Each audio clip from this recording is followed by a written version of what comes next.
I always believed that love was enough, that family was built from patience, sacrifice, and quiet understanding. I raised my son, Daniel, with everything I had and everything I didn't. Life wasn't kind, but I tried to be. And for most of his childhood, our little world was full of warmth, laughter, and small joys. I used to tell him, we may not have much, but we have each other. And every time he would smile, hug me, and say, "That's all I need, Mom." But life has a strange way of changing people. Daniel grew up. He became successful. He worked hard, studied harder, and eventually found himself in a well-paying company. I was proud of him. I was proud that all the sacrifices, the sleepless nights, the skipped meals, the clothes I never bought so he could have better ones, had amounted to something. But somewhere along the way, something else also changed. His world got bigger, and I suppose I became small. When Daniel told me he had met someone he wanted to marry, I was thrilled. I wanted nothing more than to see him loved and happy. He told me her name was Emily, beautiful, educated, from a wealthy family. I smiled and assured him that love was what mattered. Not money, not status. He nodded, but he looked uneasy. I didn't understand why. Not then. When I first met Emily's family, I went in the simplest clothes I owned. Not because I wanted to appear lesser, but because those were my clothes.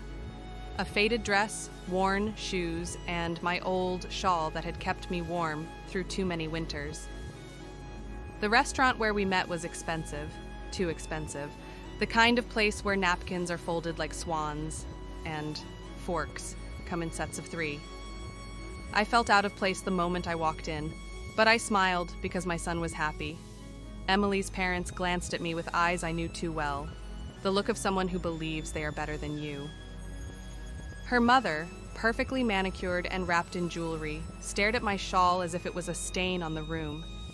Her father forced a polite smile, the kind people use when they are tolerating something unpleasant.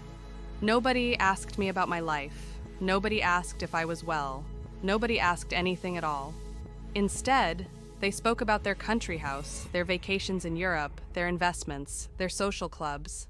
And I sat there quietly, stirring my water, trying not to shrink inside my seat. I laughed politely when expected. I nodded at the appropriate moments. I tried to be gracious, kind, motherly, but I could feel the distance growing. At one point, Emily's mother leaned toward Daniel and whispered loud enough for me to hear, "She seems simple. Are you sure she can fit into our life?" Simple. That word stung. Daniel shifted uncomfortably but stayed silent. He didn't defend me. He didn't correct her. He didn't remind them of the sacrifices I made for him. He just lowered his eyes and pretended he didn't hear. I smiled, because that is what mothers do. We swallow pain so our children don't choke on it. Over the next few weeks, wedding preparations began. Emily's family insisted on a large ceremony, hundreds of guests, luxury venue, live orchestra. I offered to help even though I had little to offer financially. I crocheted lace pieces, small decorations, details meant to show love. One afternoon, while I was placing the handmade lace on the wedding table, Emily's mother looked at them and wrinkled her nose. "These look homemade. We can't use these. This is not that kind of wedding." She didn't say poor, but she didn't have to. I quietly stepped back, gathered my lace, folded it gently into a bag, and left the room without a word. That night, I cried, quietly, where no one could hear me. The wedding came and went, grand and glittering. I sat at a corner table, mostly unseen. Daniel barely looked my way. He was busy, smiling next to Emily, surrounded by people who wore diamonds and cologne that smelled expensive.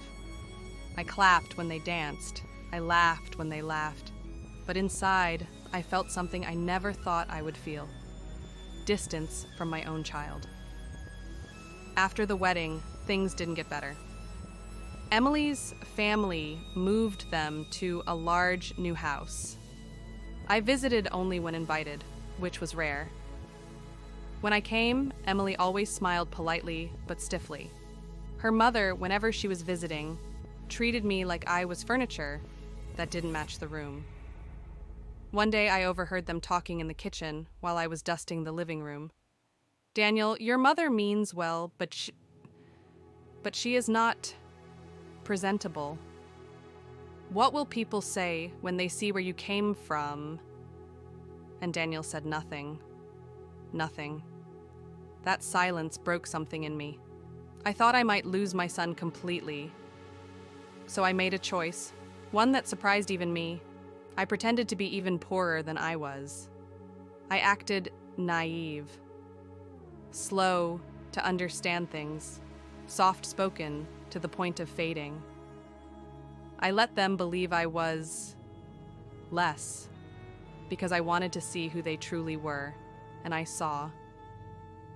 I saw the disgust when I sat at their